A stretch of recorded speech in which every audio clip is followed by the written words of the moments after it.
there's just constant violence out of what you'd call liberals. But these people are not liberals. They are basically just the cannon fodder for the banksters. And they're too stupid to understand that. It's like a few months ago when they had Democratic Party operatives publicly financed by Soros and others go in and protest and take over a Bank of America via a union that has total support for Obama that was also involved.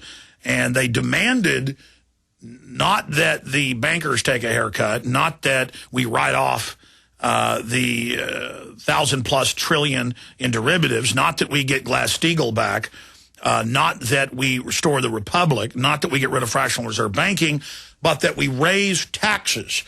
I've seen the numbers. Even the Washington Post reported on these. If you took all the money of the wealthy in the United States who aren't offshore, it's only about $1.1 trillion. And that wouldn't pay off, again, a fraction of the 1,000+ trillion. The Washington Post says it's 640-something trillion. Webster Tarpley says it's 1.5 quadrillion, and that was a year ago. Other big economists say over 1,000 trillion. Whatever. 640-something, 1.5 quadrillion, whether it's 1,500 trillion or 600-something trillion, it doesn't matter. And that's the big issue here.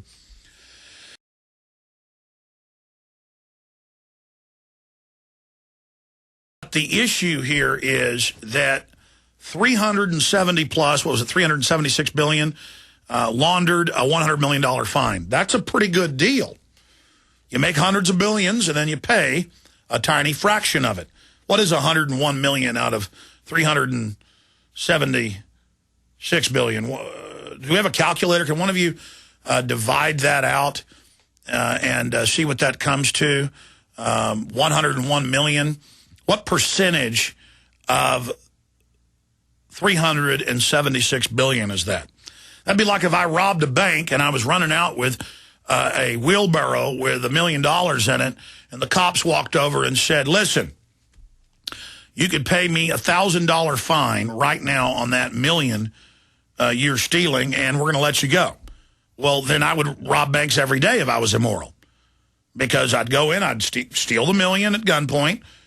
Hypothetically, I'd come out with the wheelbarrow of $1 million, be loading it in wheelbarrows in the back of a van. The cops pull up, and they walk over, and they say, Mr. Jones, you've been really bad. I want that $1,000. That's about the equivalent of a $101 million. It's 0.03%. So it's 0.03%. They paid a fine of what was it, 0.03%? Yeah, 0.03%. Let's see if my dead reckoning was right. What's 1,000 out of a million? Let's see if that's similar to that. You know, my analogy is you rob a bank for $1 million. You come out, you're loading the back of the van. The cops pull up. We need to have you pay a $1,000 fine for this.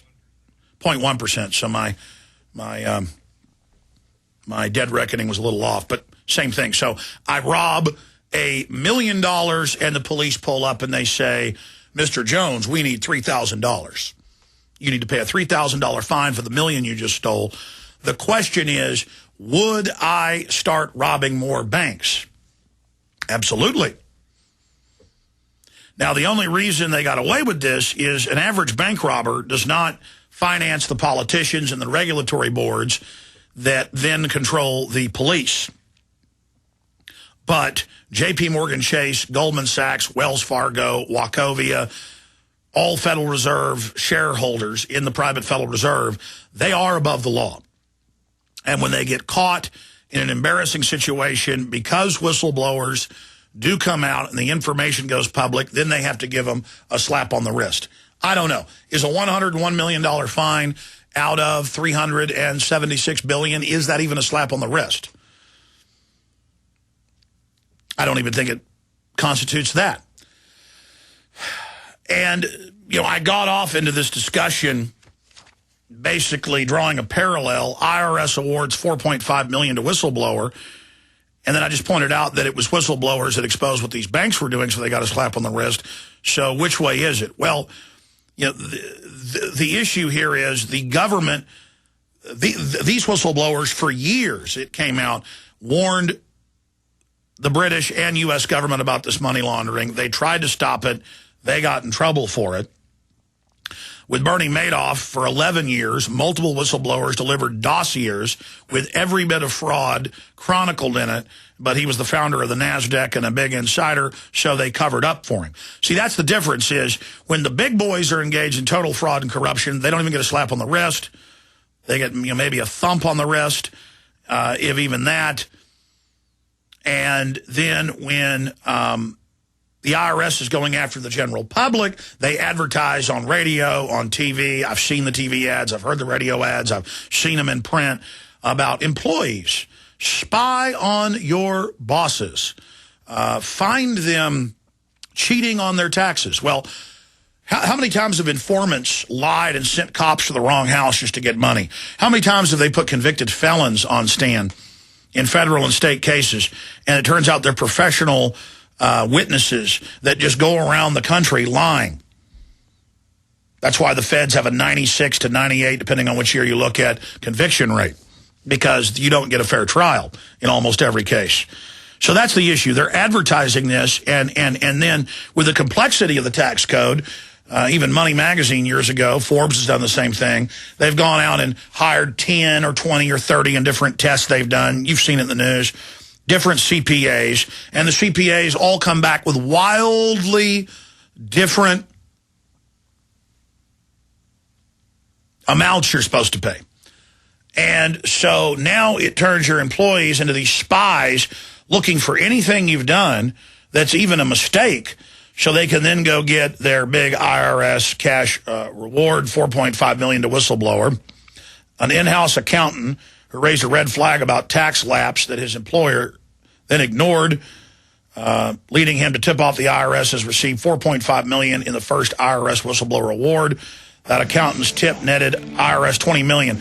So you hire an accountant, and then they spy on you, and then they get money. And the IRS is all over it.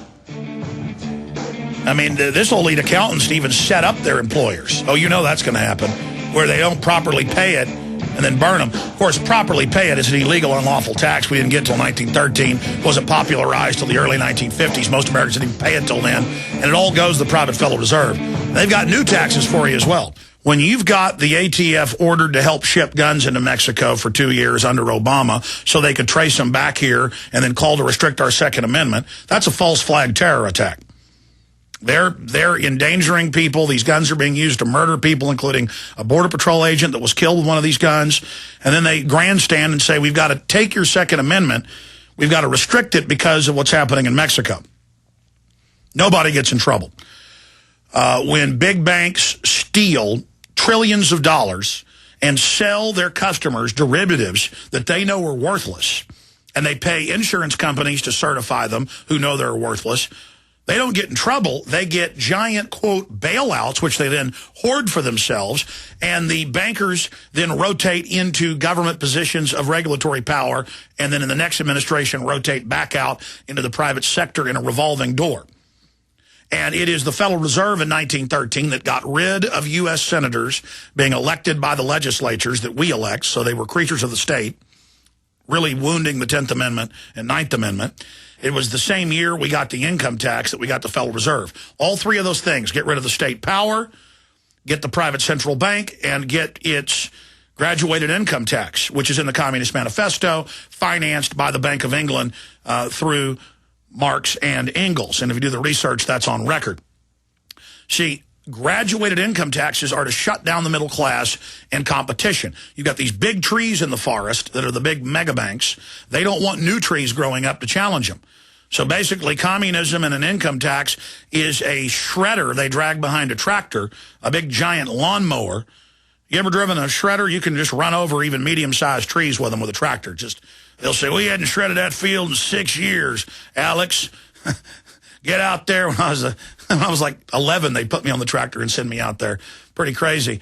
At Grandma's house, and I'd go out there and just run over sapling trees. Some of them might have been, 10 feet tall with that shredder, and run over them or back into them and just knock those trees down with that big old shredder on the back. And that's what this is. It's a big old shredder, and they got it in power in 1913, but promised it'd only be 1% tax on the top 2%. And, of course, they wrote loopholes where the mega-rich were exempt, just like GE and Google pay 0 to 2.4% tax. They don't pay tax, but if you're making $100,000 a year, they say you pay 35. You really pay about 40% when it's all done. They've gotten rid of the write-offs, most of them, so you're really paying about 44%, as my accountant explains it to me. And the IRS a few years ago, 3 years ago, changed their regulations where they now say that CPAs, if they don't like how the taxes are done or they change the rules retroactively, the CPAs, are now liable and have to pay fines themselves. So now CPAs, and if you don't hire reputable CPAs, you get audited immediately. So if you don't hire a big CPA firm, they come after you. When you do hire the CPA firms, because I've gone around to a few of them, they basically just say, well, here's your money. You could use this to hire people and expand your operation, but sorry, we're just going to give most of it to the government. And I'm like, but look at all these write-offs. Well, you go somewhere else if you want those. But I'm doing the math here. This is way more than 35%. Yeah, that's the way it is. I know, it's horrible. This country's got the highest taxes in the world, Mr. Jones. Go try somebody else. So I go get another CPA at a big firm. And another one. Same thing. It's just basically now just all your money is given to the government. To the Federal Reserve, excuse me. Like, I keep remembering it's not public. It's private. I've known that forever, but I have to get my mind around that. Like when it came out in the news a few weeks ago that hundreds of billions of dollars of taxpayer money were paid to media for propaganda, I kept saying the government. No, it was the Federal Reserve did that. So the media headlines were government and Obama paying off media, but when you read, it's the Federal Reserve. So getting back to the IRS awards $4.5 million to whistleblower, an in-house accountant who raised a red flag about a tax lapse that his employer then ignored, leading him to tip off the IRS, has received $4.5 million IRS whistleblower award. The accountant's tip netted the IRS $20 million in taxes and interest from the errant financial services firm. The award represents 22% cut of the taxes recovered. The program, designed to encourage tips in large-scale cases, mandates awards of 15 to 30% of the account recoup. It ought to encourage a lot of people to squeal. Senator Charles Grassley told the Associated Press the Iowa Republican helped get the IRS whistleblower office authorized. And the IRS mailed the accountant's lawyer $3.24 million check with taxes out of it that arrived in suburban Philadelphia by first-class mail Thursday, because the accountant can't be trusted to pay the Federal Reserve their cut back. The sum represents the award minus 28% tax hit. And it goes on. It's a win-win for both the government and taxpayers. These dollars that are there being returned to the Treasury that otherwise wouldn't be, said his lawyer. Now, what's happening here? What's happening? This ties into the government shutdown, and I want to get to something that's sophisticated, but at the same time very simple. But an idea that if we can get it across to Republicans and Democrats, people still caught in the controlled paradigm, can really unlock minds. You see, notice what the banker owned and run and financed, in many cases directly by the Federal Reserve, MSNBC, CNN, local newspapers, it's all come out. They're being secretly paid by the Federal Reserve, your tax money. Totally illegal. Congress ruled that in 2006 when Bush was doing it through subsidiaries, that it was illegal. Headlines, fake news ruled illegal by CBO investigation. What's happening here? The globalists are masters at creating crises that enrich them and expand their power on the front end. And then when their actions wreck and damage society and destabilize society and make people poorer, they then pose as the saviors. Very simple. Problem, reaction, solution. Hegelian dialectic. Create a crisis, then have their media say, what are we going to do about it? What's the solution? They bring on their panel of experts on every channel for months to tell you this is the answer. Then the public says, well, then do something about it.